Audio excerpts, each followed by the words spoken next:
2021 ജൂണിലെ ക്വസ്റ്റ്യൻ പേപ്പറിലെ 4ാമത്തെ ക്വസ്റ്റ്യൻ നമുക്കിന്ന് ഡിസ്കസ് ചെയ്യാം.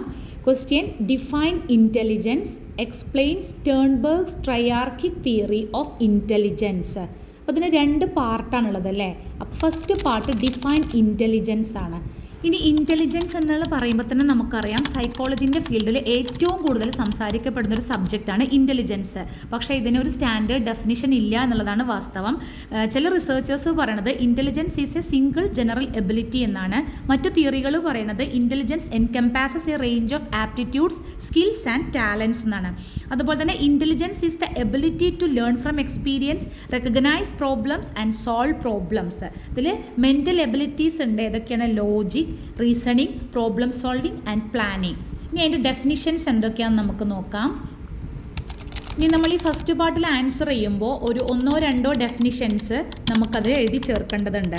അപ്പോൾ അതിൽ ഫസ്റ്റ് വെഷ്ലർ പറഞ്ഞിട്ടുള്ളൊരു ഡെഫിനിഷനാണ് ഞാനിവിടെ കൊടുത്തിട്ടുള്ളത്.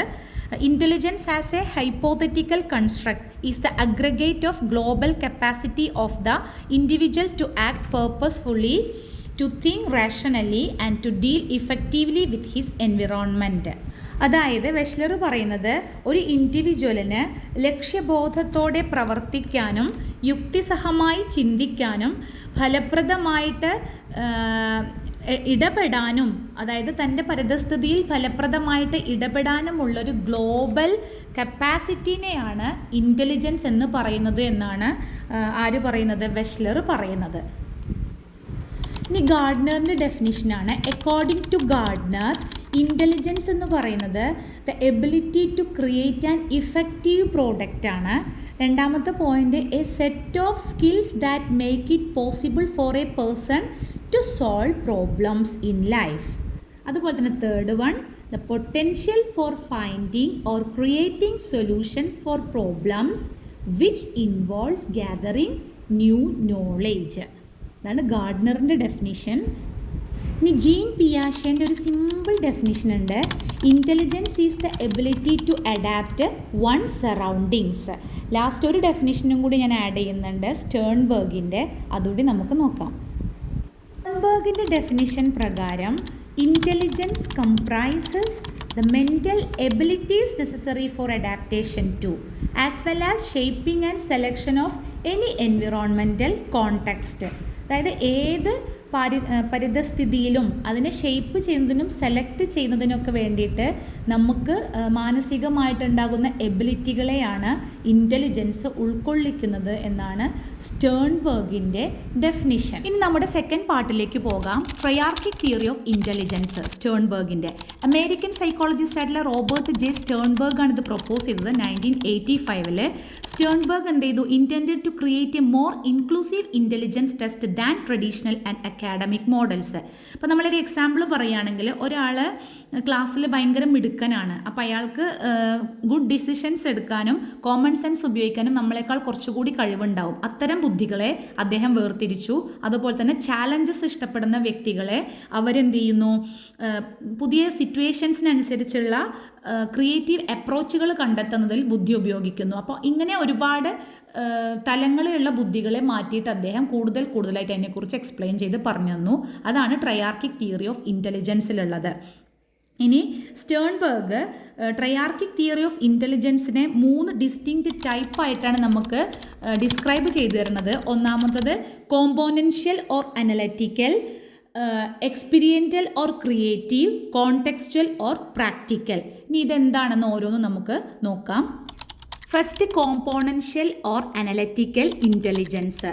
It is the ability to complete academic problem solving tasks. അതിൽ പറയുന്നത് how a person processes and analyses information. അതായത് നമ്മൾ പറയില്ലേ, ഒരു കാര്യം പഠിക്കുകയാണെങ്കിൽ അത് വെറുതെ പഠിച്ചു പോവാതെ അതിനെ അനലൈസ് ചെയ്ത് സ്റ്റഡി ചെയ്യുമ്പോൾ ആ തരത്തിലുള്ള ബുദ്ധിക്കാണ് കോമ്പോണൻഷ്യൽ ഓർ അനലറ്റിക്കൽ ഇൻ്റലിജൻസ് എന്ന് പറയുന്നത്. ഇനി സ്റ്റേൺബർഗിൻ്റെ അഭിപ്രായ പ്രകാരം അനലറ്റിക്കൽ ഇൻ്റലിജൻസ് എന്ന് പറയുന്നത് based on the joint operations of meta components, performance components and knowledge acquisition components. First വരുന്നത് മെറ്റാ കോമ്പോണൻസ് ആണ്. മെറ്റാ കോമ്പോണൻസിൽ എന്തൊക്കെ ചെയ്യണമെന്ന് വെച്ചിട്ടുണ്ടെങ്കിൽ control, monitor, evaluate a cognitive processing. Cognitive പ്രോസസ്സിനെ കൺട്രോൾ ചെയ്യുന്നതും മോണിറ്റർ ചെയ്യുന്നതും ഇവാലുവേറ്റ് ചെയ്യുന്നതും മെറ്റാ കോമ്പോണൻസിലാണ്. ഇതിൽ കാര്യങ്ങളെ ഓർഡർ ആൻഡ് ഓർഗനൈസ് ചെയ്യുക. അതായത് ഒരു പ്രോബ്ലത്തിനെ അനലൈസ് ചെയ്തിട്ട് അതിനെ സോൾവ് ചെയ്യാനുള്ള ഒരു സ്ട്രാറ്റജി കണ്ടെത്തുക. ഈ കണ്ടെത്തുന്ന പ്രോസസ്സാണ് മെറ്റാ കോമ്പോണൻറ്റിലുള്ളതെങ്കിൽ അതിനെ പെർഫോം ചെയ്യുന്നത് എവിടെയാണ്? പെർഫോമൻസ് കോമ്പോണൻറ്റിലാണ്. പെർഫോമൻസ് കോമ്പോണൻസ് എക്സിക്യൂട്ട് ചെയ്യണം എന്തിനെ? ഈ മെറ്റാ കോമ്പോണൻസ് കൊണ്ടുവന്നിട്ടുള്ള സ്ട്രാറ്റജീസിനെ പെർഫോമൻസ് കോമ്പോണൻറ്റിലാണ് എക്സിക്യൂട്ട് ചെയ്യണത്. അതിൽ ഏതൊരു കൊഗ്നിറ്റീവ് ആക്ടിൻ്റെയും ബേസിക് ഓപ്പറേഷനാണ് പെർഫോമൻസ് കോമ്പോണൻറ്റിൽ വരുന്നത്. ഇതിൽ നമ്മൾ സ്റ്റിമുലിനെ എൻകോഡ് ചെയ്യുക, ഷോർട്ട് ടേം മെമ്മറിയിൽ നിന്ന് ഇൻഫോർമേഷൻസിനെ ഹോൾഡ് ചെയ്യുക, കാൽക്കുലേഷൻസ് ചെയ്യുക, അതുപോലെ തന്നെ വ്യത്യസ്ത സ്റ്റിമുലികളെ തമ്മിൽ കമ്പയർ ചെയ്യുക, ലോങ് ടേം മെമ്മറിയിൽ നിന്ന് ഇൻഫോർമേഷൻ റിട്രീവ് ചെയ്യുക തുടങ്ങിയ കാര്യങ്ങളൊക്കെ പെർഫോമൻസ് കോമ്പോണൻസിലാണ് വരിക. Last one knowledge acquisition components എന്ന് പറഞ്ഞിട്ടുണ്ടെങ്കിൽ it is the process using in gaining and storing new knowledge. ഇവിടെയാണ് കപ്പാസിറ്റി ഫോർ ലേണിംഗ് വരുന്നത്. ഇനി ട്രയാർക്കിക് തിയറിൻ്റെ സെക്കൻഡ് എലമെൻ്റ് ആയിട്ടുള്ള എക്സ്പീരിയൻഷ്യൽ ഓർ ക്രിയേറ്റീവ് ഇൻ്റലിജൻസ് ആണ്. ക്രിയേറ്റീവ് ഇൻ്റലിജൻസ് അല്ലെങ്കിൽ എക്സ്പീരിയൻഷ്യൽ ഇൻ്റലിജൻസ് എന്ന് പറഞ്ഞിട്ടുണ്ടെങ്കിൽ ഒരു പേഴ്സണ് ഒരു ന്യൂ ഇൻഫർമേഷൻ അല്ലെങ്കിൽ ടാസ്കിനെ എങ്ങനെ ഹൗ ടു അപ്രോച്ച് എന്നുള്ളതാണ്. A person's ability to apply their existing knowledge to new problems.